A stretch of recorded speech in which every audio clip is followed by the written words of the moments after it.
Hi, Carolyn. This is Carolyn. Hi. Hi, Carolyn. And you even spell it like I do. If I can just ask you to turn your camera and your microphone off, and I'll let you know when it's your opportunity to address council. Okay, thank you very much.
Hi, Michael. Can you hear me?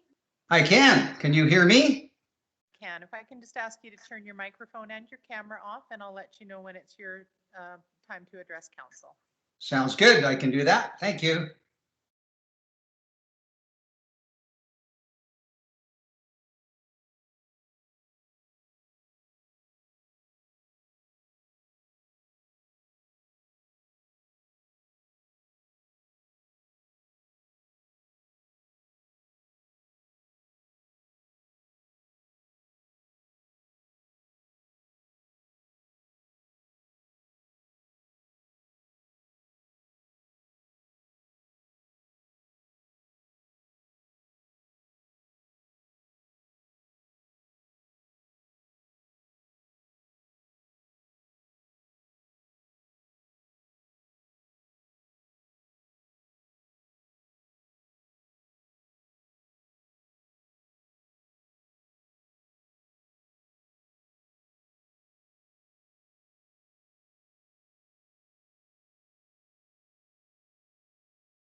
being recorded.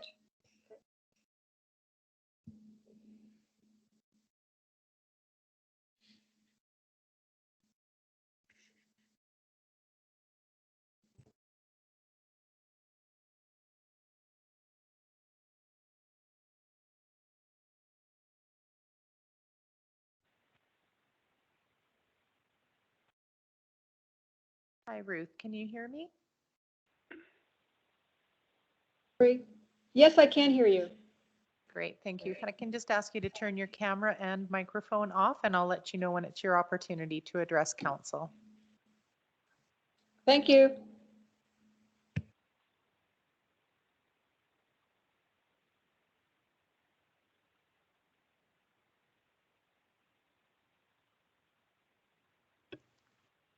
Hi, Victor. Can you hear me? I can absolutely hear you. Great, thank you. I will let you know when it's your opportunity to address council. Sounds good. Thank you.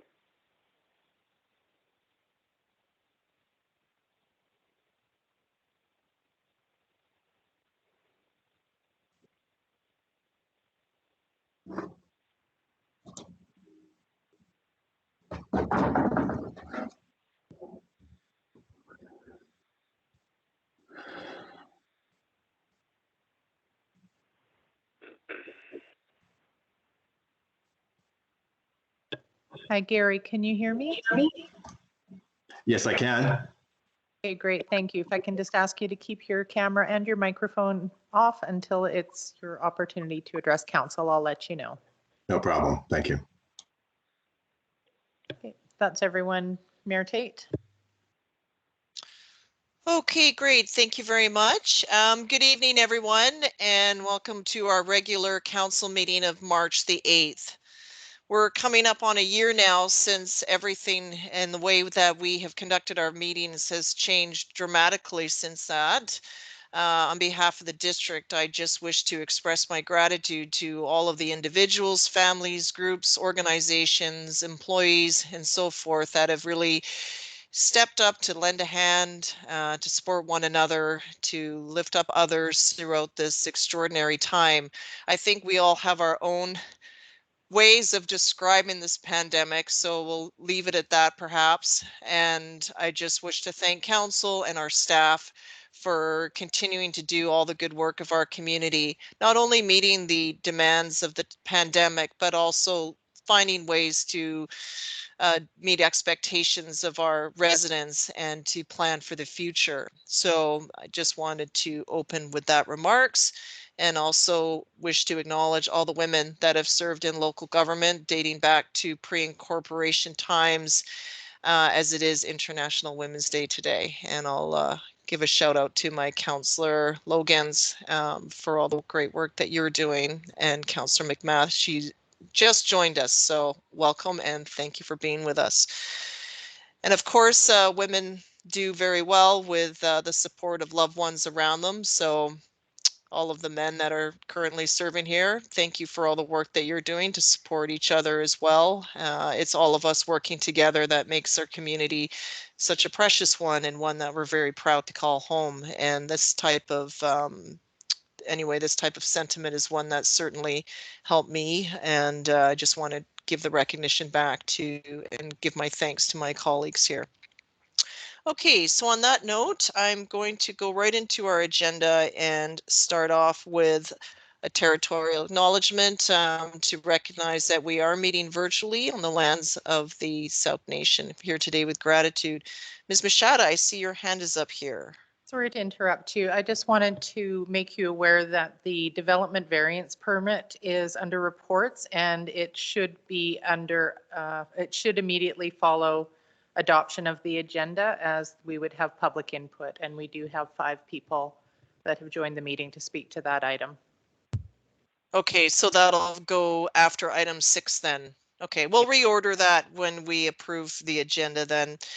Okay, our first item is item 5, Ministerial Order M192, and that is that council is holding this meeting without members of the public in attendance under Ministerial Order M192, as council chambers cannot safely accommodate the unknown number of public participants wishing to attend, and that council is committed to ensuring openness, transparency, accessibility, and accountability through the submission of written comments and the provision of live and recorded broadcasts of the meeting. So we do require a resolution for this every meeting. So we'll look for a motion moved by Councillor St. Pierre and seconded by Councillor Bateman. Thank you. All those in favor, please. And that's carried unanimous. Thank you. So next we get to approval of the agenda. So hearing from our corporate officer, the item which is on here as 11.1, that is the development variance permit for 7023 East Sooke Road, will move that ahead. So it'll move right after, it'll become sort of the new item 7. And then council also bring to your attention new business items that are already ordered, and we'll address those as they fall in sequence. So we'll look for an approval of the agenda with that change, please. Moved by Councillor St. Pierre and seconded by Councillor Logans. Any questions? It's all clear. I'm sure a corporate officer will keep me in order on this. Thank you. All those in favor, please. And that's unanimous. Thank you. So then this brings us right into that particular item, the development variance permit for 7023 East Sooke Road. And we also acknowledge we have members of the public joining with us, and our corporate officer will call out our members in order accordingly. So for now, I'll turn this over to staff, please, to introduce this item, please. Thank you. Just begin here with sharing my screen.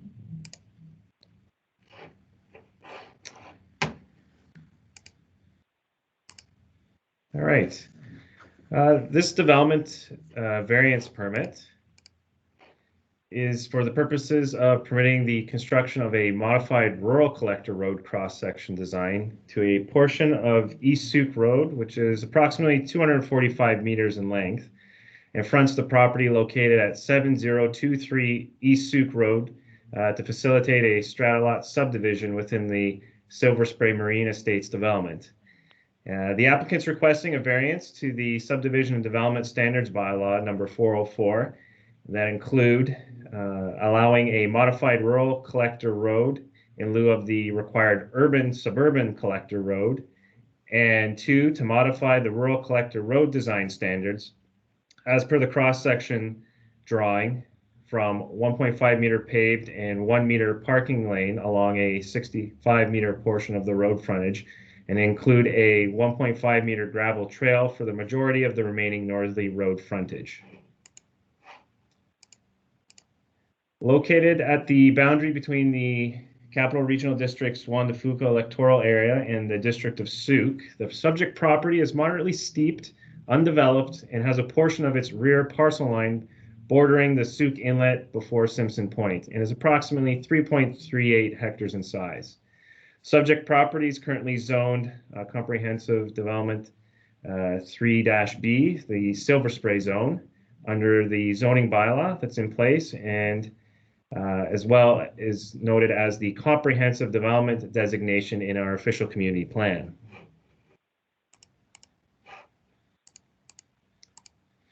East Sooke Road and the surrounding area, which is primarily in the East Sooke neighborhood, the CRD, has a significantly more rural landscape than the suburban area surrounding Sooke's town center. Therefore, the applicant is seeking a variance to bylaw 404 for the construction of a urban suburban collector road to a modified rural collector road.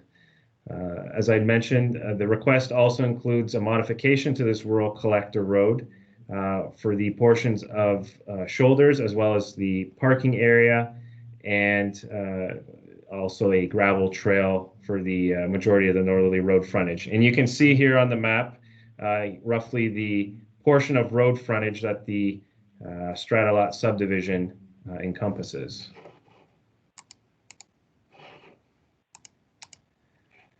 So As I mentioned, the majority of Sooke Road is generally less than 6 meters in width, and it winds through thickly treed topography on the perimeter of a large wilderness park. Small road width helps to create traffic calming effect, which is generally preferable given the area's abundance of wildlife. Widening of this small section of Sooke Road will significantly alter the existing landscape. For this reason, the applicant respectfully requests relief from the widening for the small section of Sooke Road. Allowing the new road to be constructed to fit a rural standard aligns with the neighborhood characteristics and creates a natural traffic calming effect without the use of added speed bumps, road signage, or other mechanisms. Utilizing the existing asphalt surface and changing the requirements to reduce additional asphalt and concrete surfacing that would be required will help to emit less carbon emissions. This area lays within the district of Sooke, but is not located near the town center and the surrounding residential areas where an urban suburban collector design would be more ideal. The variance request aligns with Sooke's transportation master plan, and therefore staff support issuance of the development variance permit for 7023 East Sooke Road as requested by the applicant. That concludes my presentation. Thank you. Okay, thank you, Mr. Powell, for the presentation. I'll turn to members of council to see if anyone has any questions before we hear from the public. Go ahead, Councillor St. Pierre, and then Councillor Bateman. Just a quick one. It wasn't clear to me. This particular section of road that we're looking at, what does it actually connect to on either other side? Is it similar in terms of being rural collector or gravel type road, or is it paved? The road itself on either side is paved. However, it's the additional portions of the cross section, so things like sidewalk, ditching, boulevards, those aspects that also accompany a paved road are considered in part of the design drawing. So those elements aren't included on the either portions, and that is the purpose for the development variance permit, is because what's required by bylaw right now would not match up with those surrounding roads that connect with this road. Okay, Councillor Bateman. Yes, thank you. I have a few questions. In our supplemental agenda tonight, there is a letter from an East Sooke resident who notes, so my question is, was an addition of a three-way stop sign at Seacliff Road considered in this proposal? With this application being reviewed, it was not determined that an additional transportation elements would be warranted. So initially, this proposal's already been through the review process for the necessary design standards and transportation pieces. And based on the surrounding area, what the applicant is requesting is just the actual cross-section design elements that need to be updated. So those additional pieces were not identified as being required for this. Okay. Just that the East Sooke resident has noted that there will be some considerable traffic increase in the area, and he's duly concerned.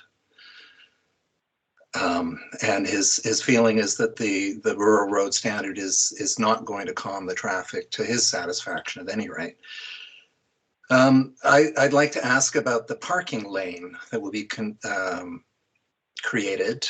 Is that for the local residents, or would it be for visitors and tourists who are visiting one of Sooke's most spectacular viewpoints? The determination of that hasn't been specified. So as it resides within a public roadway, that would be available to anybody of the public using that area. So if there was additional signage indicating time limits, things of that matter, that would need to be stipulated. Otherwise, it would just be a paved parking area to the side of the road on the south side. Okay. Yeah, I think that is important. Given I was there on Sunday, there were quite a few people stopping and gawking. It really is something. Thank you. Okay, Councillor Logans, please. Thank you for the presentation. I'm just trying to visualize what it might look like. I agree that widening the road here will most likely only result in people speeding more frequently in this area because there'll be more space for them to do so. But when we're talking about the variance, is it true that it will then look, so it will sort of look more in line with what is currently there through you, Mayor Tate, to staff? So what the variance will ensure is that at the time of subdivision, as one of the requirements to upgrade the road, there will be the 3.5 meter travel lanes. So in essence, ensuring that there would, at least for the portion of the subdivision that fronts East Sooke Road, that there would be a paved 7 meter portion of travel lane for either direction. In addition, in some instances, a 2.5 meter paved parking area, either a 1.5 meter or 2 meter gravel trail, and then also the shoulder as well. So it's actually improving what's currently there with the necessary road upgrades as per the cross section. That's the request for the variance. Right, that's great. But also sort of staying in line with what is there rather than widening it further. Is that correct? Yeah. Correct, because the other required cross section would be the full 20 meter wide design. So there are boulevards, sidewalks, those additional elements that would add additional meters of road improvements out of character with the surrounding area thus far. Right. Okay. I think that makes sense. I guess in my mind, I was trying to visualize both what they could look like, but oh, I froze in an interesting spot there. But that helps. Thank you very much.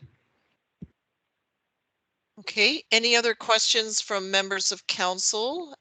So just what I'm hearing, Mr. Palau, is that the development permit and approvals for this are already in place.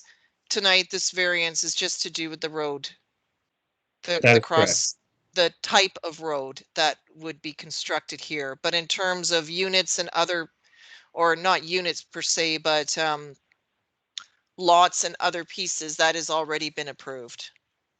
That's correct. A PLA for the subdivision has been approved. So as part of those requirements, the road upgrade is a necessary condition for subdivision completion. And based on the applicant's request, they're seeking a variance to that road standard. Okay, thank you. Was there anything else from members of council before I turn to our corporate officer? Okay, seeing none. So I'll ask our corporate officer, Ms. Mushada, then to introduce each member of the public that is registered tonight, please. Okay, I will go first to Victor, and I'm sorry, Victor, I don't have your last name, so if you can please introduce yourself to council. And Victor is participating by phone, so there will not be any camera. Understood. Aren't you people lucky, huh? It's Victor Wayman, by the way.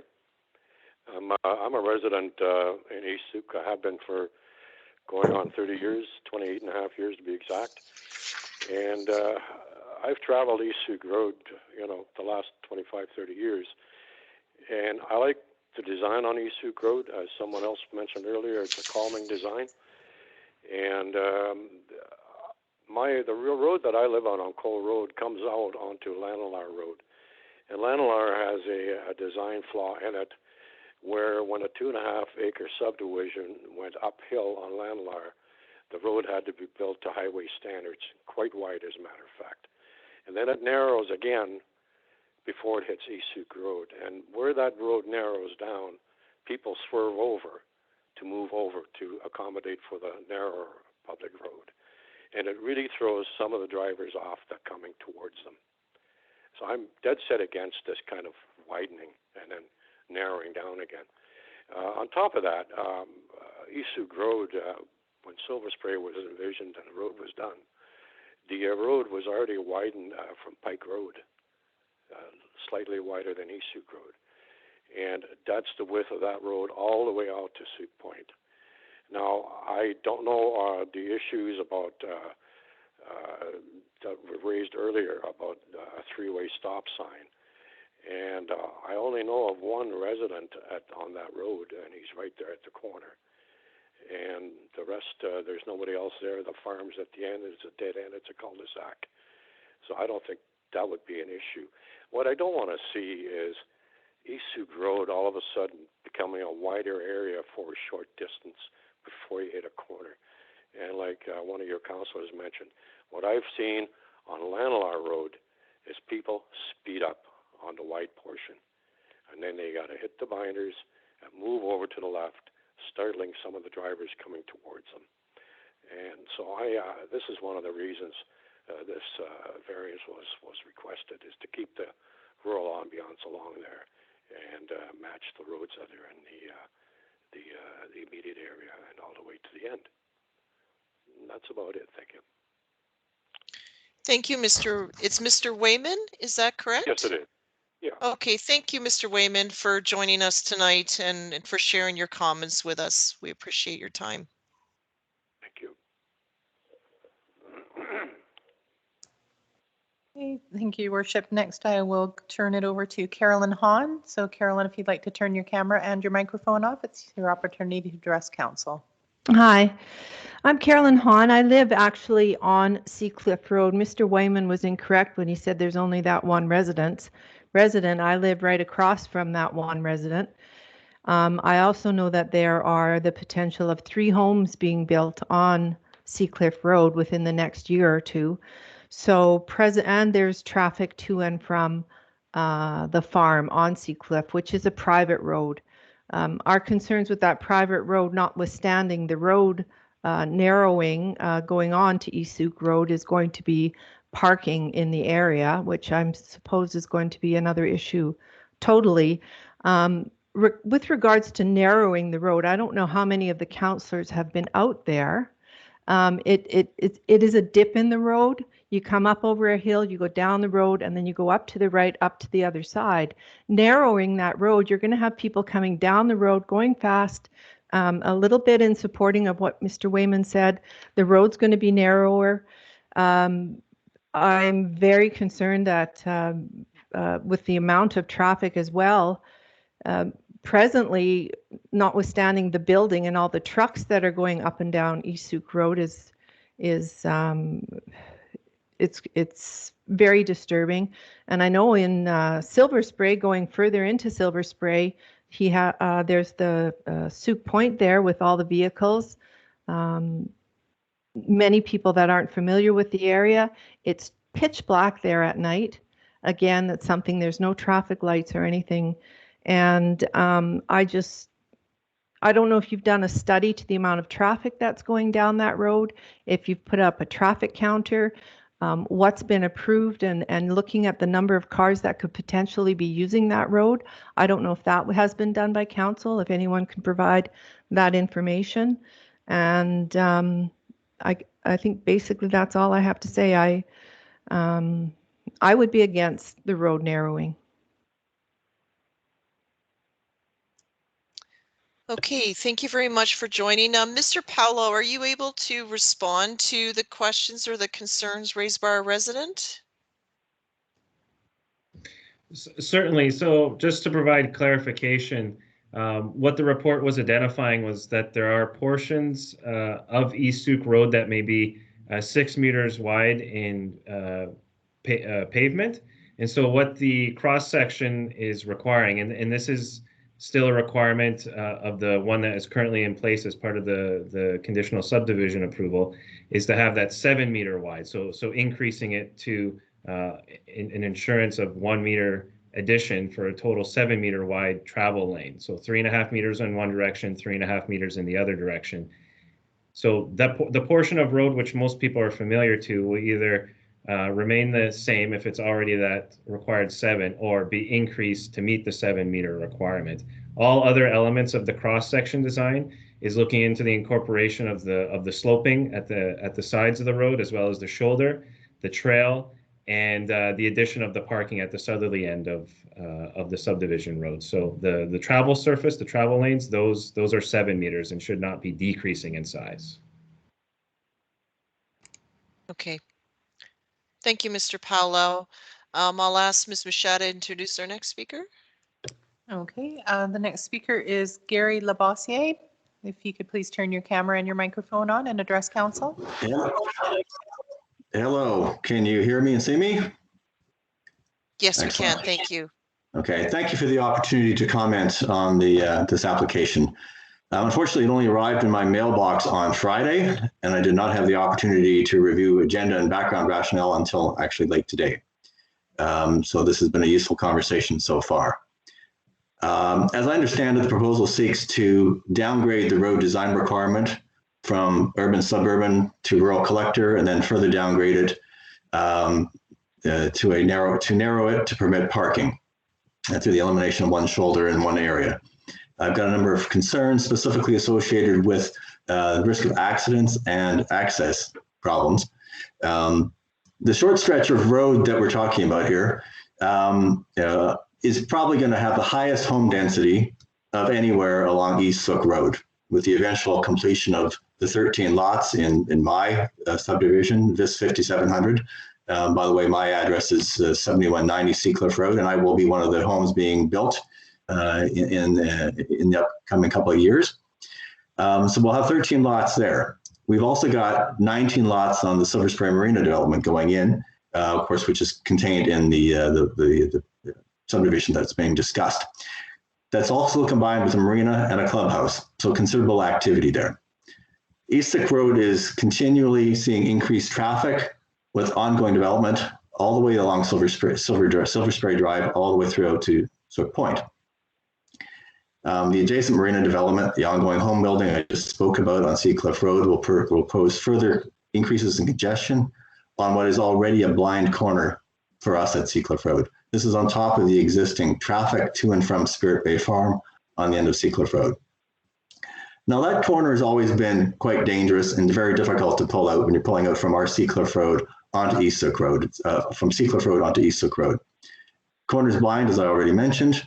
And not only do we have the intersection from East Sooke Road connecting there, you also have another long driveway going down to about 3 or 4 marina lots that also are coincident in their egress onto that, effectively that same corner. Also in that stretch of about 140 meters, you've now got 7 new lots that are going to be occupied with driveways, people needing to enter and exit their homes along that same path. So you've got basically, a lot of activity happening in this area. Admittedly, it's a rural road, but the density has been upgraded considerably with the development that's going on there. We already have significant traffic coming down that hill. We got quite a number of people, coming down the hill, transfixed, as already mentioned, by the view, and not really looking at traffic. So not only do we have a bit of a death trap trying to pull out of Seacliff Road because of people coming from our right down the hill, they're often distracted. So, you throw in the placement of parking, pedestrians, and all the other activity associated with this growing development, and I really do fear you got a recipe for disaster. What I have not seen, and I raised this in my submission that I submitted in writing earlier today, is any talk about a 3-way stop at Seacliff Road, because we're already having trouble getting out of there. Traffic calming rumble strips coming down that hill, because we already see trucks rolling down that hill into that flat space, and they're going to be coming into an area that's already got not only our intersection, you're going to have the seven new lots with driveways in that 140-meter stretch, and then you've also got at the other end of it access to a clubhouse and the access to the upper marine development area. So I'm quite concerned that the way it's planned out now is going to be a safety hazard going into the future, particularly when all the activity is finished. So thank you. Okay, thank you, Mr. Labossiere, for joining with us tonight. Our next speaker, please. The next speaker I have registered is Ruth Ann Gall.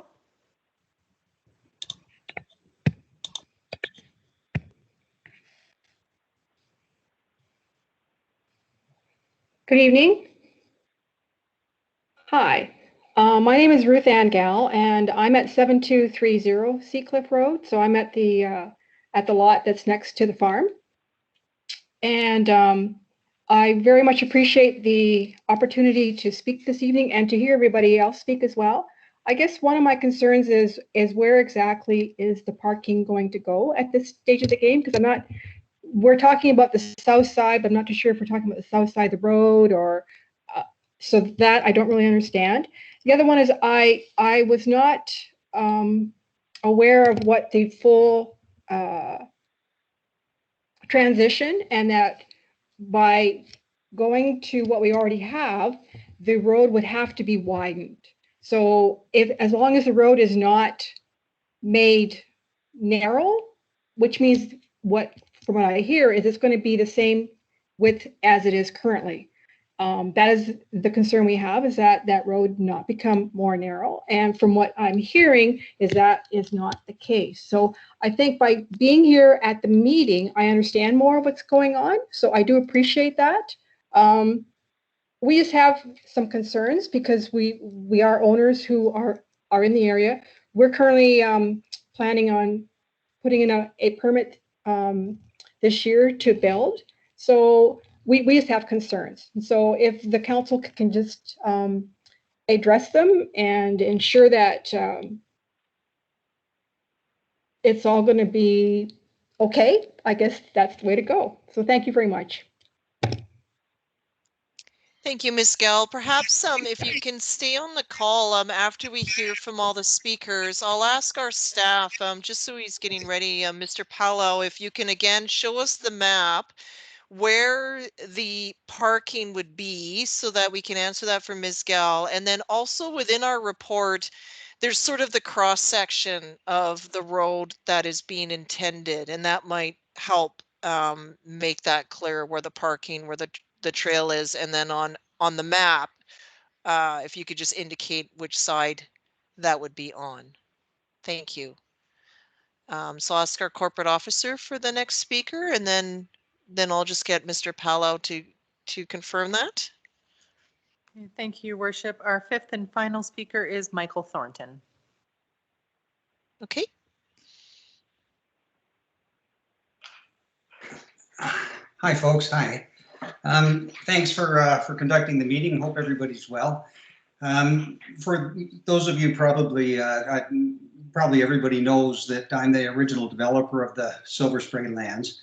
And all we're seeking to do, and the reason that I support this, is we're just seeking to maintain the standard that we agreed upon at the time of rezoning. And I just think there's some miscommunication, and I do know Ruth and Carolyn. I haven't had the pleasure of meeting Gary yet, but there were multiple traffic studies done, and there are traffic studies that are probably somewhere in the files that came from the Capital Regional District when Silver Spray became annexed to Sooke. What the traffic studies show is that East Sooke Road at the time had 550 homes served by a road that was about 5.4 to 5.6 meters wide. And when it came to Silver Spray, we were asked to increase the road by about 4 feet width. And we did that from Pike Point. We brought it up to a 7-meter standard all the way out to Sooke Point. So we already have a situation where the zoning for Silver Spray is capped at 127 single-family homes. So the road study was based on 127 homes, based on a destination resort that could have hundreds of units, based on a marina, all of these different uses. But the residential cap at the time was 127, and we were using a road standard 4 feet wider than what was serving 550 homes leading up to us on the 10-kilometer stretch. So I think that there was confusion in the way some folks read this, and they thought we were asking to reduce the width of the road. We're not asking for that at all. We're simply asking to maintain the width of the road, and staff is asking, can we add some parking on the right-hand side as you're leaving, which is the side, the eastern side, the side closest to the Wilderness Park, not on the marina side, not where everybody stops and looks out at Whiff and Spit, on the other side of the road. And we were also, well, we were asked to extend a bit of a trail. When Silver Spray was designed, the advisory planning committee at the time was the first elected advisory planning committee in British Columbia's history, actually, and Victor Wayman served on it, and Steve Grundy served on it, and other people you may know. And what the Advisory Planning Commission wanted for Silver Spray was an off-road walking trail that went from one end to the other. And that goes beside the marina area from what's called Friendship Beach, this huge area that we dedicated for public access. And it goes from there across the road and then all the way through Silver Spray, and it stays off-road, except for where it crosses one street. Thornton Heights, named after my dad, part of the way through the Silver Spray project. So when staff was looking at the new road standard, they said, well, hey, would you mind adding another trail alongside the road? So that's what's happening. On the one side of the road, there's some parking. And on the marina side, where the view is, instead of people just being on road surface, there's an extra pullout, and I shouldn't say pullout, it's not meant for parking. There's an extra walking trail, and it's a gravel walking trail. And what we were trying to avoid, of course, was adding half a meter of new pavement and having the road balloon out like the proverbial pig on the python, and having the problems that happen when you do that, when you add new asphalt to old asphalt. And then as people drive on it, it crumbles away. And the odds of somebody else ever coming along and repaving that road, I think, are pretty nil. It took like 15 years to get the provincial government to do just a resurface, a chip seal surface on East Sooke Road. So we wanted to keep it looking good. We wanted to make it safer for pedestrians. We wanted to add some parking. And the plan that staff came up with is the plan that's before you. And as the developer, and I'm sure others that have been around for the tenure I've served will appreciate. It's in keeping with what was envisioned, and the road design is suitable for the number of homes. Only a fraction of the 127 have been built. Less than 50 of the 127 have been built. So and I also suggest that there are probably two ways that safety could be improved for the people on Seacliff, which is independent of what this is. But they may, it may be good to add just one of those big reflective mirrors on a pillar so that they can see the traffic coming from the blind corner. Alternatively, slice a little bit off of the corner property there and angle the road so it comes more in at a right angle so they can look both ways. And I'm a big fan, by the way, of reducing the speed limit out there. I much prefer that to rumble strips and things like that are just uncomfortable. I think it should be keeping the road the way it is. Most people don't speed. A few people do. Having a lower speed limit would be helpful and beneficial for all, in particular for the wildlife that we get a lot of it because of the park. Thanks very kindly. Okay, thank you, Mr. Thornton, for joining with us tonight. Okay, so as I understand from our corporate officer, that completes our public input on this particular item. I'll just ask for confirmation that that is the case. That's correct, Your Worship. Okay, thank you. Mr. Paulo, are you able to just show that, share your screen again with those items, and then that'll just make it all clear for the members of the public that are with us and also those that may be watching the webcast? Certainly. I'm going to refer to pages in the agenda as well, just if it's easier for the public if they're following on the agenda as well. But I'll share my screen as well with the agenda. So the first page that I'm going to go to, just looking for it on my screen here. So this is page 3 in your agenda, showing the color area. So the red strip is the portion of East Sooke Road that's proposed for the modified cross section. And to the left of your page, there'll be a darker. Can you see my cursor on the screen? Yes, we can. Thank you. Okay, so that where my cursor is, that's the portion of the parking area in question. So just that strip along there, which would just be south of Seacliff Road going down East Sooke Road. The trail also goes along the side of the parking area until it crosses East Sooke Road, and then it'll come back around, and it's a little bit hidden under this red line, but the trail also then continues along this way on the north side of the road. Now I'm going to jump to page 8 of the agenda where you can see the cross sections a little bit better.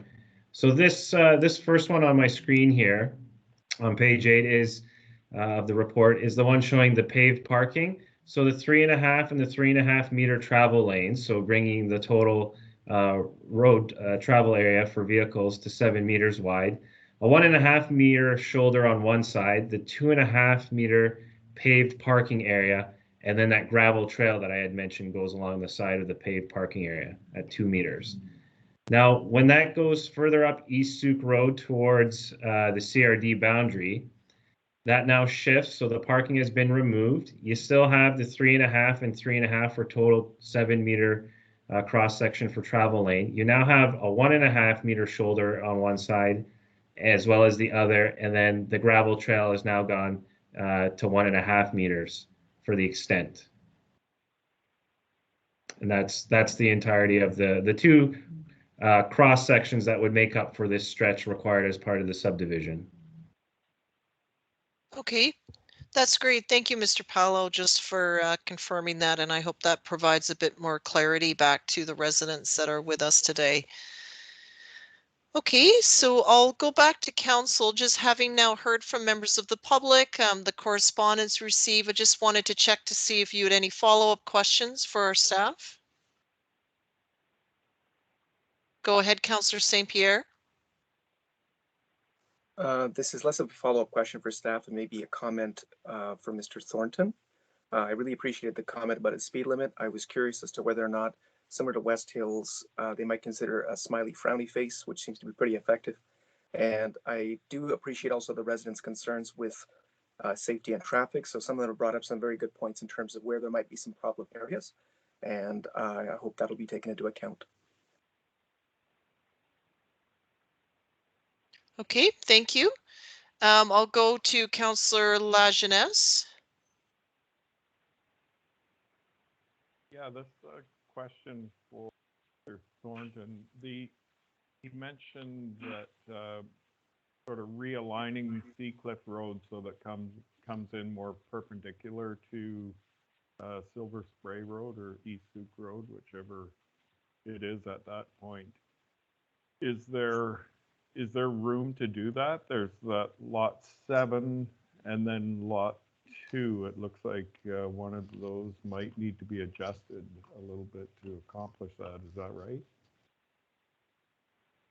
So, Mr. Thornton, you're the applicant. That's correct, right? Yeah, we're on behalf of the applicant, but yes. And first, I love those smiley face things. Even when I'm not speeding, when I see them, they make you slow down, right? They're perfect. So I'm a big fan of those, and I think they would be good like anywhere. It just so anything like that is a good idea, and I'm sure I can get parties to contribute or do whatever. I think that's a good idea. And there, Rob Osset, who owns that property that's right on the corner between East Sooke Road and Seacliff Road, there's a triangle of land there, and he doesn't use it for anything. I guess he mows it a bit, of course, but I don't know. Technically, I wouldn't be surprised if it's actually in the Sooke right away. It's probably in the 20 meter right away. And so I think it would just be a matter of making an adjustment at the end of the road. I doubt very much that we would need to get any new easement. But if there were a new easement required, it would just be a matter of approaching Rob. That's where I would do it. And then people come to the end of Seacliff, and instead of just driving straight onto the road, merging in like you saw in the picture, they come to more of a hammerhead, more of a right angle turn. And now they can see better to the right without any risk of a pillar that might be in their passenger seat window frame. Okay, thank you, Mr. Thornton. So, okay, go ahead, Councillor Bateman. Yes, there we go. Yeah, through you to Mr. Thornton. I'm curious, the parking spots, do you know how many there will be for the average sized vehicle? It was a staff request, so I'm guesstimating. I haven't compared it, but I'm guessing about 5 or 6. It's not meant to be a big parking lot. And we are, by the way, for the marina site. One of the reasons why I'm a big fan of getting this done, there's only 19 lots around the marina. but a big contribution goes towards getting the marina itself opened. And that allows us to get a sea bus back and forth to Sooke and more interlinked between Silver Spray, Sooke Point, and we sometimes call ourselves South Sooke because we're not East Sooke. and people, when they think we're in Sooke, they drive right by, right? So might want to consider that we are South Sooke, right? So anyways, Sooke and South Sooke, I think, should be more linked because we are the same community. And so I'm a big fan of whatever we can do to get the marina done. And money's already posted for opening up that marina. But there's a funny peculiarity that if you subdivide land after the marina is open, you actually lose the marina to the federal government. It becomes it becomes water because it's open to the sea on that realignment. So you have to do the subdivision before you open the marina, and that's been a big hindrance for years, right? So finally, we're able to get this subdivision done, and that means the marina can happen. And suddenly now there's real interlink on our waterway, highway, if you will. And I'm just a big fan of that. So there's going to be parking for the marina on the right side, on the east side of the road. And there's going to be about 50 car stalls there. And the public can go and park there and be able to walk the trails, go down to the marina, all of that. And they're not going to be parking along the road. They'll have a designated spot for that. And I just can't wait for this to happen. I used to say I was worried about, keeping my head above water. Now I'm worried about keeping it above ground. I want to see this stuff done. Yeah, thank you for that answer. Yes. Do you have a timeline that you think this might unfold? Councillor Bateman, this is a different discussion. Okay. We're dealing with a road variance, but all right, thank you I have for another the question, interest. and that would be through you to staff, and that is in relation to the reduction of the speed limit, which I take it is currently 50 and down to 40. Is that the recommendation from Mr. Thornton?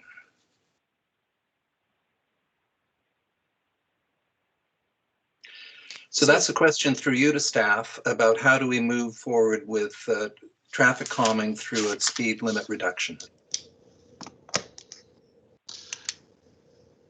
I may have to defer to Mr. Carter, but I believe the basic speed limit, that if it's not posted in Sooke, is 40K. Oh. I don't think there's a lot of speed zone signs out there.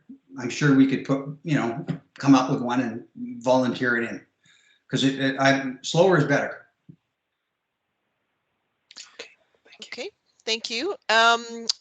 Council, I do see that a member of the public has wished to make a comment, even though we're out of the public input. Are you comfortable hearing? I just see a raised hand. Okay. Ms. Machada, I have a member of the public here that does just wish to speak again, but I can't see the surname. It's our Carolyn, the other Carolyn that joined us at the start. Ms. Hahn, go ahead and address council. Okay, I'll be very quick. I just want to make 2 points. In the letter that you sent, and perhaps this is where the confusion comes in, the second point about the development permit states that you're going to narrow the rural collector road from 20 meters to 14.5 meters. Reading this, I'm like, okay, hold on. That's not acceptable to me. So it has been explained. I appreciate it very much. Thank you. The second thing is that drawing that was shared to show exactly where the parking, that was not provided to us owners either. So when we thought of parking, we thought it was going to go along the top marina lots. Now that I see it's on the other side and the other side of East Sooke Road, I just wanted to make those comments. If that drawing had been provided, it would have probably made a lot more clarity than all the concern that we've given it. Thank you. Okay, thank you, thank you, Ms. Hahn, for joining us and for sharing that. And we'll take the feedback away. And then I think as we go forward, we can always use ideas on how to improve our communications with the public and what might be useful to send out. But some of it is it's legislated in provincial law, and that's what sometimes we're limited. But thank you for joining with us, and at least in this way, we're able to address and alleviate any concerns you might have and just bring extra clarity. So thank you for joining with us and for sharing that with us. Okay, so Mr. Thornton, I'll ask you to turn your video off now, and I'm going to just leave the matter with council. So we've heard from members of the public. We have our staff report here. And so the recommendation that has come forward is that council authorize the issuance of development variance permit PLN 01543 to facilitate the subdivision of the property located at 7023 East Sooke Road, legally described as Lot 2, Section 83, Sooke District Plan, VIP 77658, by varying the subdivision and development standards bylaw number 404, 2014, for the portion of East Sooke Road approximately 245 meters in length adjacent to the subject property as follows. 1, to allow a modified rural collector road drawing number SDD 005 in lieu of the required urban suburban collector road drawing number SDD 001, and number 2, to modify the rural collector road design standards as per the cross-section drawing number SDD 005 from 1.5 meters paved and 1.0 meter gravel shoulders to 1.5 meter gravel shoulders, add a 2.5 meter parking lane along a 65 meter portion of road frontage and include a 1.5 meter gravel trail for the majority of the remaining northerly road frontage. Oh my goodness. Okay. So I'll look for a mover of that recommendation. Moved by Councillor Logans and seconded by Councillor St. Pierre. Are there any further comments? So we're through questions and I'm looking for any comments. Would the mover like to move or speak further? Anything from the second? We've had a good discussion, or we've received a lot of helpful information, I think. Councillor Bateman. Yes, just curious about those traffic signs, speed limit signs. Should that be formalized at this point, or will staff take care of that? So I'll ask staff, how will that be addressed?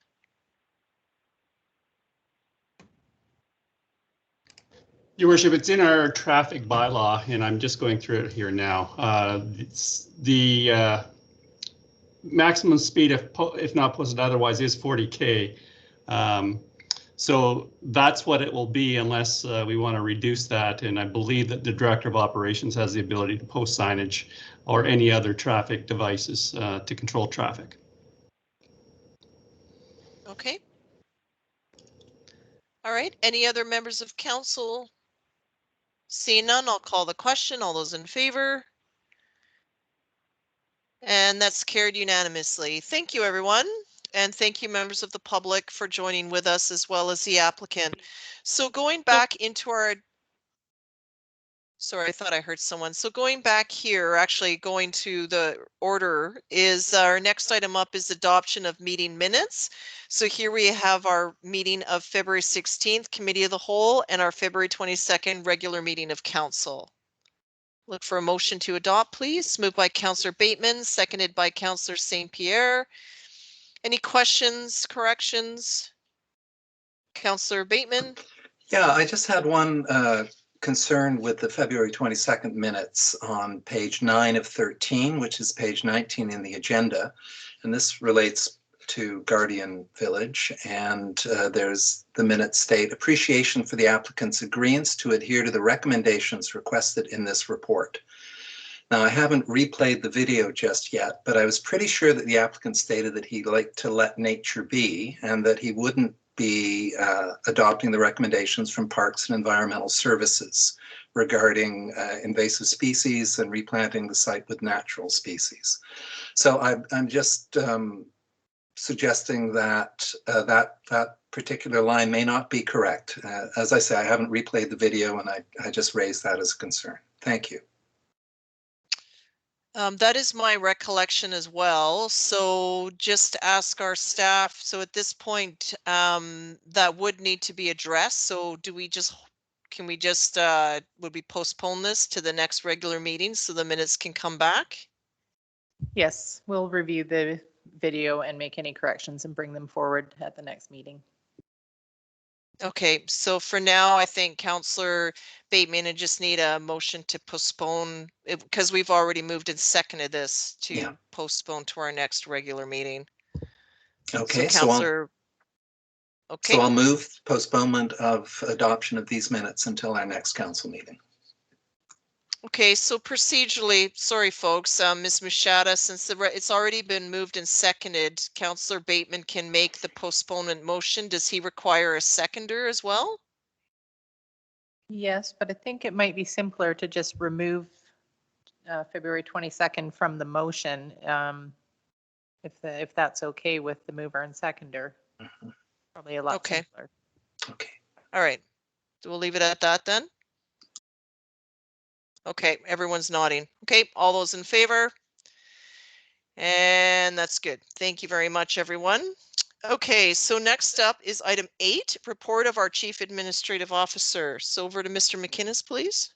Thank you, Your Worship. Just one quick update for council tonight. A good news, bad news story. The good news is the Community Economic Recovery Infrastructure Program, they are turning around the applications in record time. The bad news is we've got our first notification of our first 2 grant applications, and both were not successful. We applied for $572,000 through the Community Economic Resilience stream for the bluff staircase, and that was not approved. And we also applied for $359,000 through the Destination Development stream for the Sooke potholes improvements, and that was not approved either. So a little bit of a, we've got $2 million in the 2021 budget, in our capital budget, from grants. So we've just lost over 900,000 of that 2 million. So this is just a little bit of a cautionary tale. In our current 5-year financial plan, we have somewhere between 11 and $14 million in grants. So out of the gate, we haven't been successful so far. So we'll continue to monitor, certainly continue to apply for programs as they come out. But at some time, there's some really significant projects that we may have to find other funding sources for in order to move them forward. Thank you. Thank you, Mr. McInnes. It was, it's always disappointing to not get a favorable outcome, though we do have a lot that we're still waiting for. So I'm hoping that, you know, this just means success in other areas. So just wait and see. And at some point, we'll appreciate your guidance, though, on when we may have to shift focus as some of the projects are grant contingent, and just look at updating our capital works plan for the year. I just don't think we're there quite yet.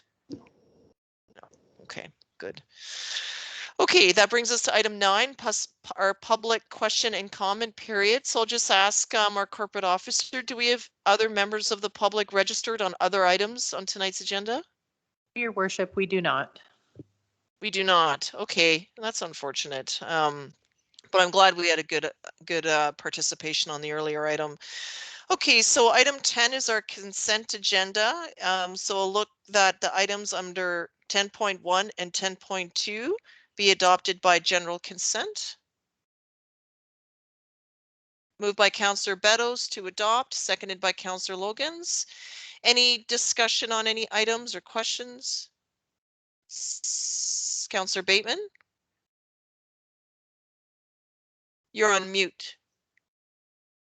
I'd like to remove the OCP Advisory Committee meeting minutes just for discuss one item.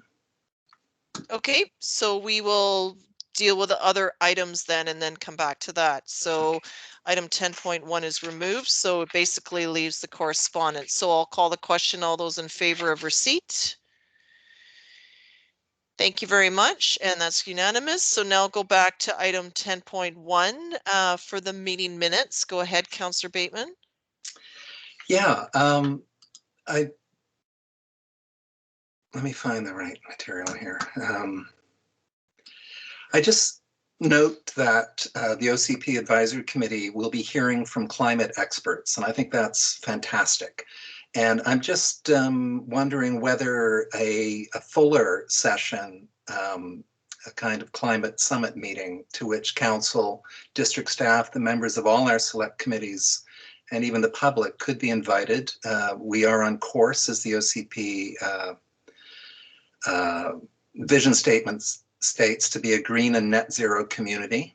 And I think we all need to be on this process. And I know the OCP Advisory Committee meets on, what is it, Thursday mornings. Perhaps this is that kind of session with climate experts might be better suited to a committee of the whole or an evening session. I don't know. I'm just bringing this up for discussion. Okay, thoughts from others? Go ahead, Councillor St. Pierre. I would suggest that better climate literacy and knowing what we're getting ourselves into and getting good information from experts would benefit all of us. It's hard to make good decisions without the information. So I would agree with Councillor Bateman that this would be a good opportunity to basically inform ourselves.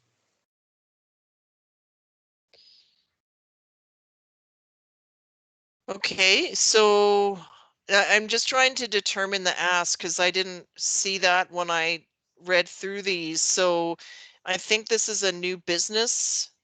Like it falls under in that particular set of meeting minutes. It's under item 9 and it came up in the roundtable discussion. Is that what you're referring to? Oh, here we are. Maybe Councillor Beddoes can speak to this. Says Councillor Beddoes to work with staff to organize a climate focused meeting. Is that the comment that you're referring to? Councillor Bateman or St. Pierre who raised it? Yeah, it was Councillor Bateman raised it. And yeah, I believe there was a mention of a climate expert and then a subsequent session on energy management and development.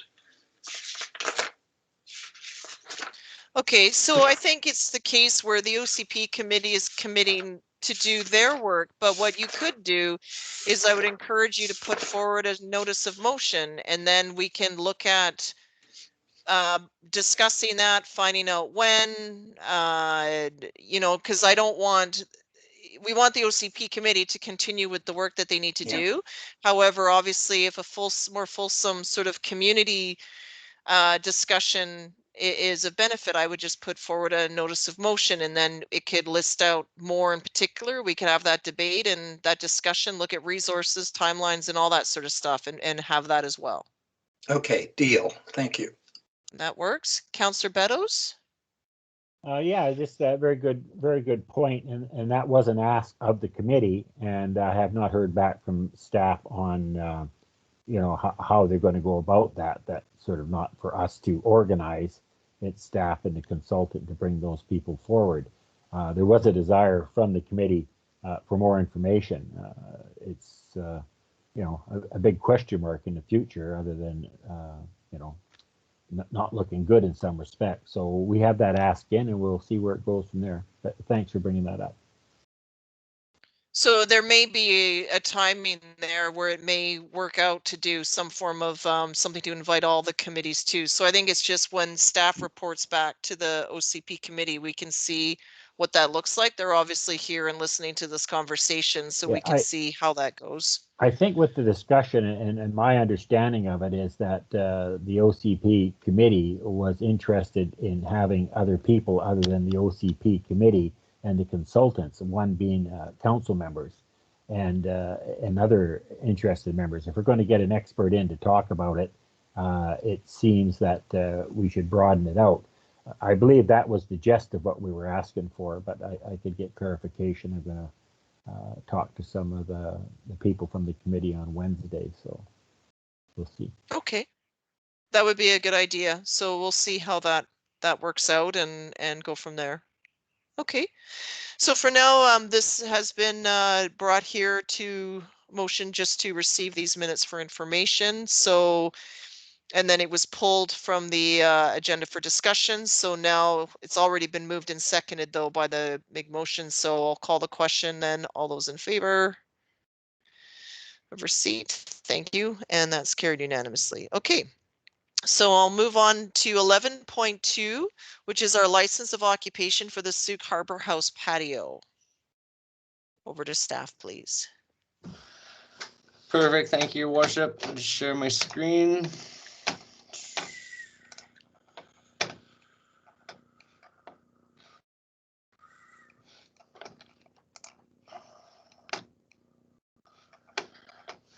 Perfect. So Harbor House subject property at 1528 Whiffen Spit Road. The previous owners have constructed a small portion of their deck, approximately 10 meters square, that just encroaches on the district's road right away.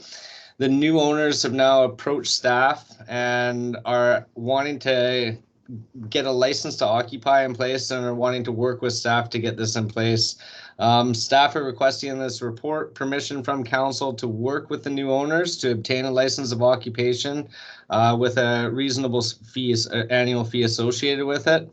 All legal costs as well as survey fees will be borne and be the responsibility of the property owner. And staff will investigate in terms of what a suitable annual fee will look like in terms of the property they're occupying. The occupation of this space does not impact anything in our road right away and would not impact any future plans for the Whiffen Spit area. So staff are in support of working with the property owner to obtain this license or to get a draft in place. And we have the following recommendation for council consideration. Okay, thank you very much, Mr. Carter. That answered my question of where would this be? Because I just couldn't puzzle it out. So thank you for the picture there.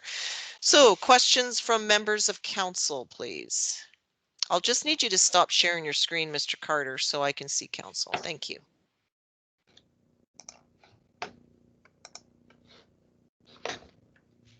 Okay, Councillor Bateman, I saw your hand. Yeah, I'd like to move the recommendation.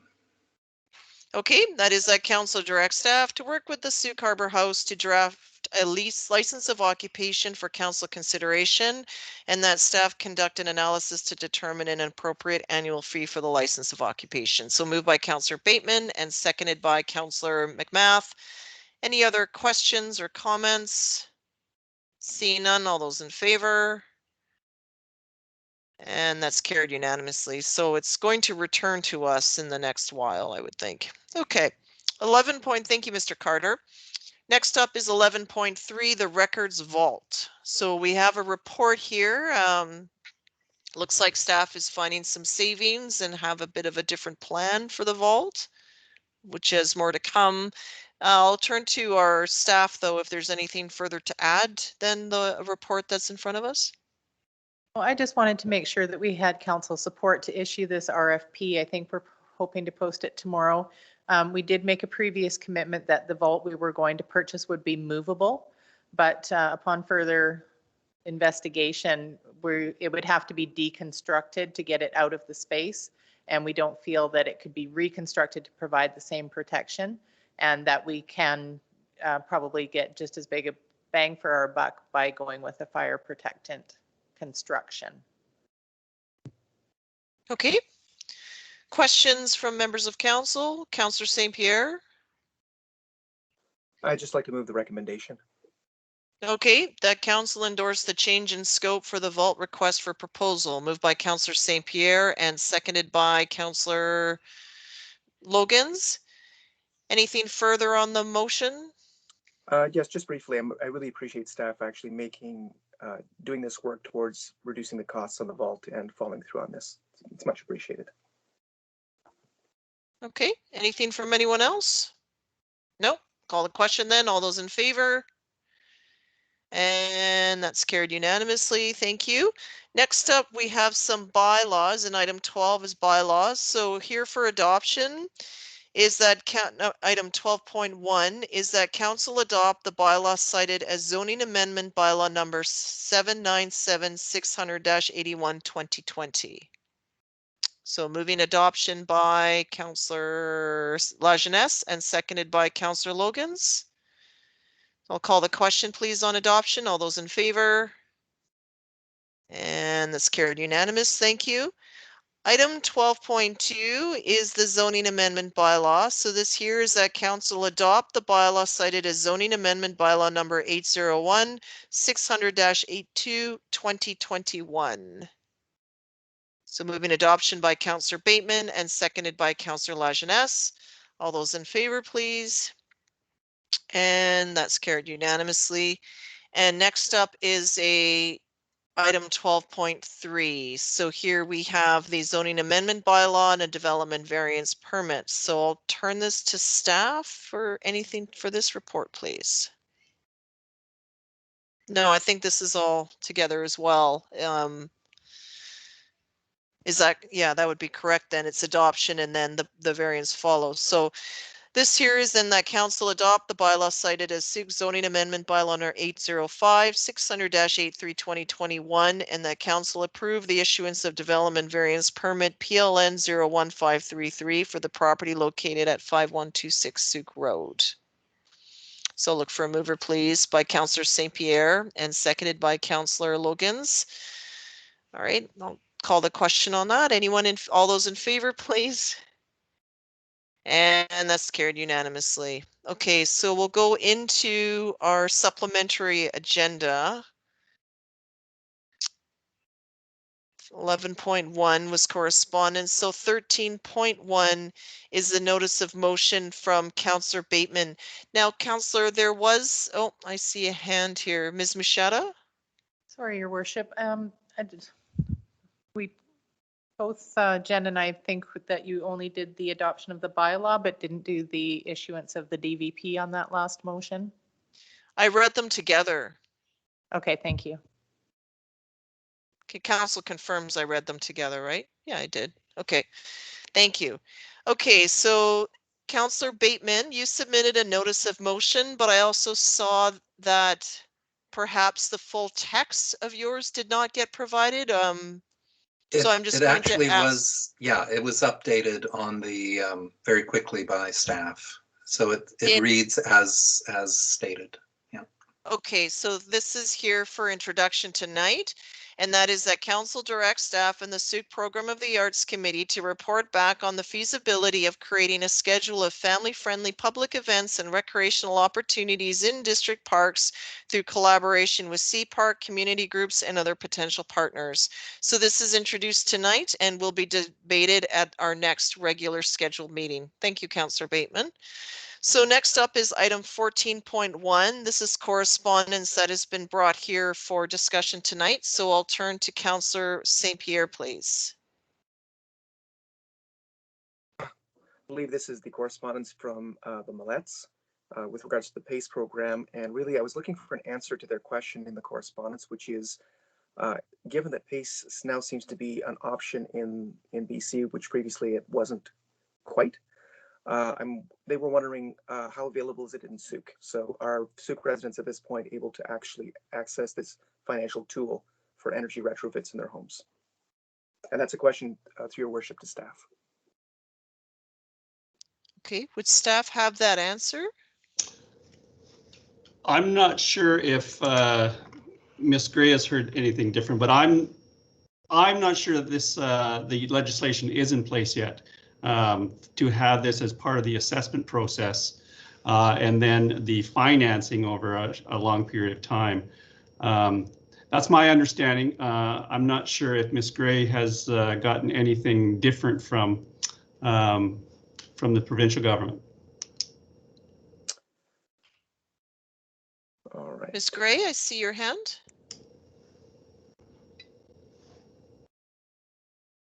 I can't hear you though.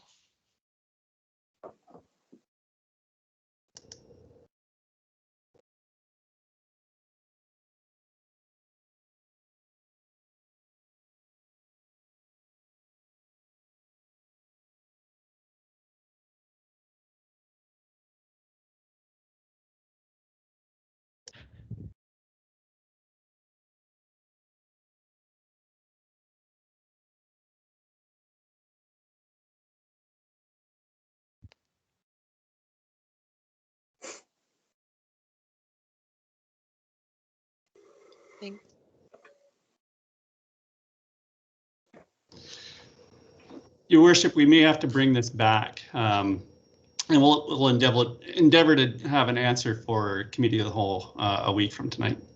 Thank you. Okay, thank you, Mr. McInnes. Your Worship, just while I've got you here, can I just make a correction to something I said earlier tonight? I'm just looking at our Bylaw 67, which is our traffic and highway regulation. Under restrictions, section 24 of the restrictions, it is 50 kilometers an hour unless otherwise posted in Sooke. Okay. So I think this is where if council is wishing to lower the speed, because that's happened before in Sun River, it was 50 and then I think council directed staff of the day to make it 40. And my understanding is that once you lower the speed limit, it's incredibly difficult to raise it again. That was the only sort of feedback I received. But I don't recall the process of what actually happened to lower the speed limit in this area, if it was just a resolution of council or something different. Are you aware of what that process might be? It appears that that's delegated to the municipal engineer in the bylaw. Okay, so then in this case, Mr. Carter could work with the developer for that section and put 40 in then. Correct. Okay, okay, thank you for that. Ms. Gray just texted or wrote back that for the pace item, no legislation has been passed from what she can see. So that just is consistent with what Mr. McInnes had shared. Councillor Bateman? Yeah, I just wanted to point out that in our correspondence package of March 3rd, we have a letter from Courtney Councillor Will Cole Hamilton, and this is part of the campaign to get PACE accepted at the provincial level. So we could, all the information is in there along with template resolution. Okay. So I don't think anything further needs to come back from staff other than, yeah, that's just what wrote that this doesn't need, we don't require this to return back from staff. We can now receive that item for information. And then if a member of council wishes to propose a resolution or something, then you know what the notice of motion procedure is for. So in terms of item 14.1, I'll look for a motion to receive, please. Moved by Councillor McMath and seconded by Councillor St. Pierre. All those in favor of receipt? And that's carried unanimously. Okay, the next item up is daycare options in Sooke, and there's correspondence here. I believe that this correspondence is in reference to the Playland Daycare Center, of which I would need to declare a conflict as I'm a parent utilizing the service. So I'm going to ask, since we don't have members of the public here presently participating in the meeting, I'm going to ask that this item go to the very end of the agenda so then I can leave the meeting. Our deputy mayor will resume chairing and then you don't have to wait for me to leave and come back and leave and come back. Is that agreeable with everyone? Okay, so we'll shift that to the end. Okay, so going back in, because we still have a few more things here into the agenda here then would be council. We have the, pardon me, item we have nothing under 14 or 13, so it takes us to council verbal reports. So looking for any updates to share from members of council. Go ahead, Councillor St. Pierre. So this was from a little while back, but I participated at our mayor's request in a One Planet conversation that happened a couple of weeks ago. I was joined, actually, cheering me on, I'm sure, by Councillor Bateman and our CEO, Mr. McInnes. So thank you very much for being there. It was a wonderful event that allowed us to actually discuss why Sooke is successful in the ways that it is, and to actually really examine from an appreciative lens our community. And so think it was a wonderful opportunity and a great way to we have a lot of people that want to move to Sooke now, if that's of any interest. So it was a good event that way. Other than that, we had the first land use committee meeting happen, and seems to be a good meeting of minds and some good direction from staff and some good projects that seem to be well defined to bite into. So looking forward to see how that progresses, but it's looking quite good. Very positive. Thank you. Thank you, Councillor St. Pierre. Councillor Beddoes, please. Yes, thank you, Your Worship. I'm sure everybody knows that Sea Park has been chosen for a COVID injection site. We're very fortunate in that they did not need the large gymnasium. They were able to do it from the multi-purpose room. So we didn't have to pull the ice 2 weeks earlier. Very, very happy about this. It's going to serve our community. And it's nice that Sea Park can be a part of that. Thank you, Councillor Beddoes. And I just wanted to express my appreciation to yourself as well as all the Sea Park staff for all the work that they've done in the past year, from just the closure, unfortunate closure of the facility, to the shelter in the arena, resuming programming as best they can, finding ways to find additional ways to get more folks into the facility safely. The golf course is also opening 2 weeks early. They've also heard concerns of our residents or folks using the trail there for a safety perspective. So they're getting all of that in order prior to the golf course opening and looking to how they can continue to provide good service while running the rest of the facility. And then in terms of the island health, it went from possible to confirmed in a short few days over the weekend. We did also receive support, though, from the school district. There was a concern that summer camps may be disrupted and so forth. So the school board stepped up to offer their gym space as needed, which turns out we don't need anyway. But it was just good to have all the various partners working together so that we could, A, get the vaccines to our community, and secondly, also continue to offer the necessary childcare and other recreational. I know it's just 2 weeks, but for kids, this is an activity that they really look forward to. So just having that extra time, I think, makes a really big difference to the families that are just excited to be able to skate or drop into hockey or whatever. These are all really important elements. So everyone is working together very well there. And we kind of forget about the multi-purpose room because we weren't able to fully open it to the public because COVID canceled off all the sort of grand opening events. But the room is there, and it'll meet expectation, probably better than the arena because that space is not air conditioned. And as anyone that's been in there, it gets very hot very quickly. But anyway, just appreciate all the work that's occurred there. Other comments from members of council? Councillor Bateman, go ahead. Okay, so I attended the Community Health Network's Learning Days. As a retiree, I have time on my hands, so I did get to attend that. It was really good. CAO McInnes was there, a number of people from Searchin, South Nations, Andrew Moore, and others. Very inspiring discussion about community health and wellness, and particularly relating to the nature kindergartens. So I was able to report out on School District 62's food garden program, and the Eco Academy that's launching in the fall. So Sooke is ahead of the curve here. So as with so many other things, right? Right. And we had the second meeting of the Climate Action Committee. We had an hour-long presentation on district actions and planning from the A team, which is Carter, McInnes, Mount, and Paulo. I think they're the A team. Maybe Hooper should be in there too. I don't know. On International Women's Day. Excuse me. So yeah, the committee's coming together really well. That wasn't that funny. Why am I laughing like that? The data group is taking shape. They're looking at GHG emissions. They're teaching all of us about this really complicated area.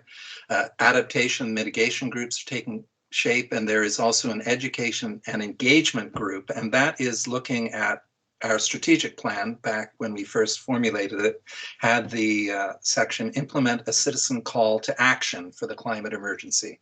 So that's what that group is looking at. And of course, everything we're doing will come through to council for discussion, approval, and return to do it better, I'm sure. But that's where things stand. Thanks. Thank you, Councillor Bateman. And I will add that Sooke Elementary on Fridays has Forest Fridays. So the kids spend a lot of time outside.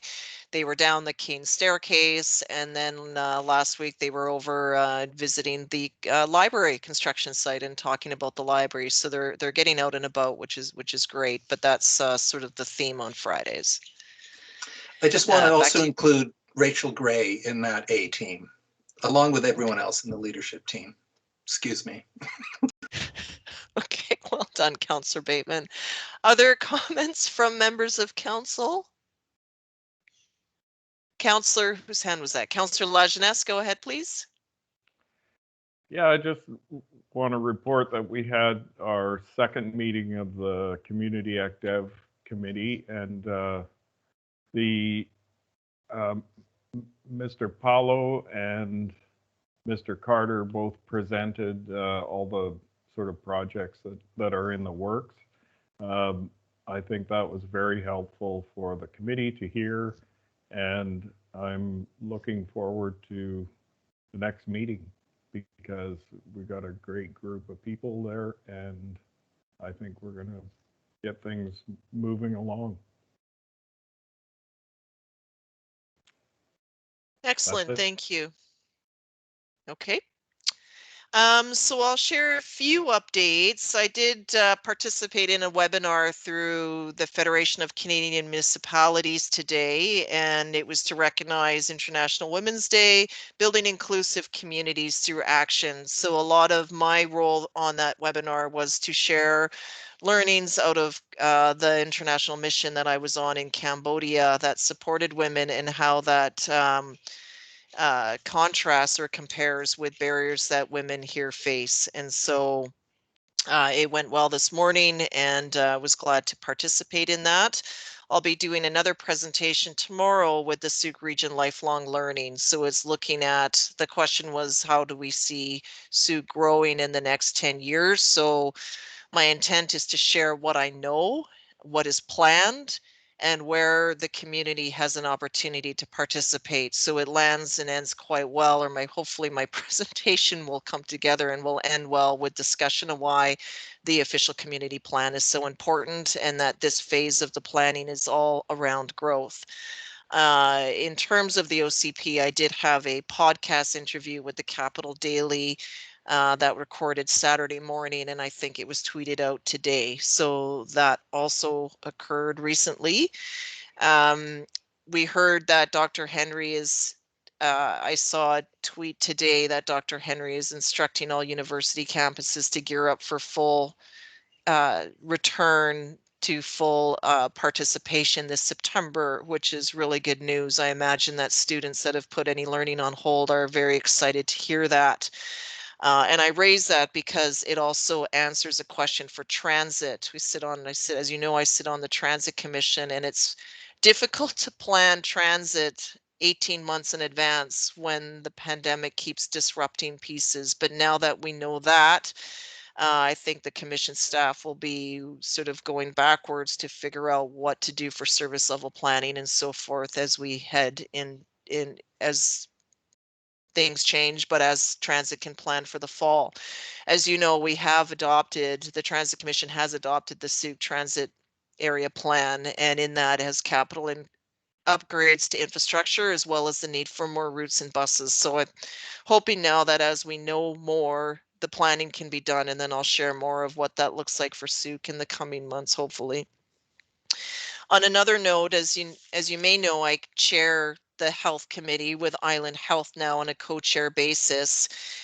We adopted our terms of reference, and the intent is to meet every 3 months. This is in recognition that we have practitioners, health practitioners that are very busy right now, but we certainly appreciate their time to participate. the last discussion we had an ask was to understand more of the mental health challenges facing our community and others in the West Shore. And so there are so many gaps in this. I thank Councillor Logan's for sort of raising this last year. There was a lot we knew of shortages going into the pandemic, and it certainly has worsened throughout. So it's the case of the barriers to access and just not enough services all around. So we did have an ask to have more of a conversation in the coming months.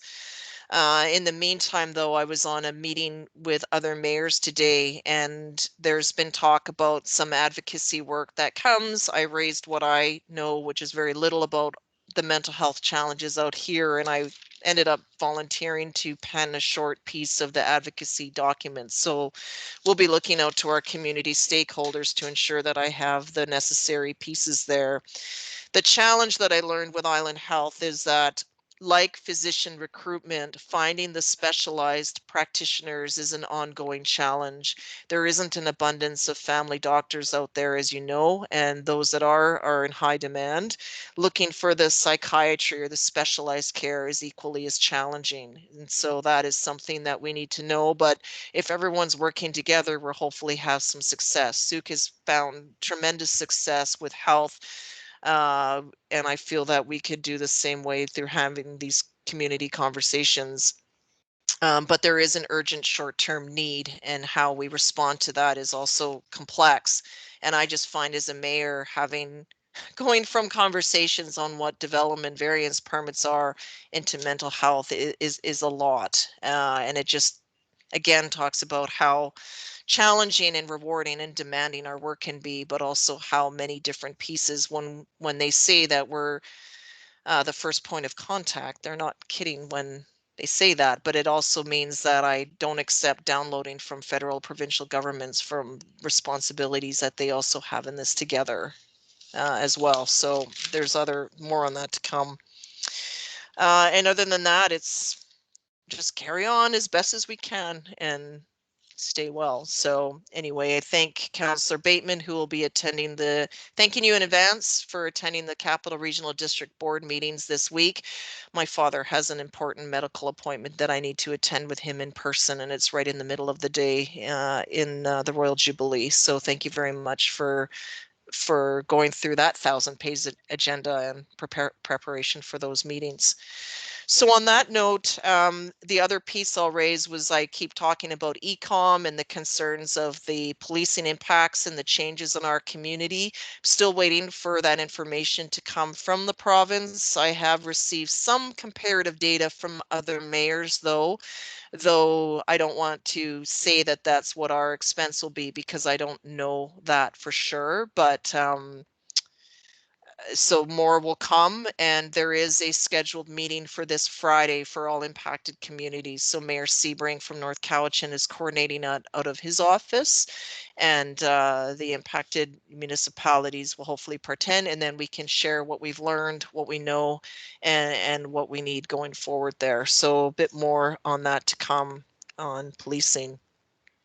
So I'll leave it at that. And were there any other council updates from anyone? Okay, so thank you all for the work that you're doing in many different ways, whether it's chairing committees, attending meetings, sharing information, answering questions, helping with calls or voicemails or emails or whatever they are. Thank you, everyone, for doing your part. This is how we work together, and this is how we serve our community. And I am really inspired by all of you for everything that you're doing. Okay, so on that note, this brings us to that last remaining piece of correspondence. So I'm going to declare that I do have a conflict in this particular case as a parent who is using the service.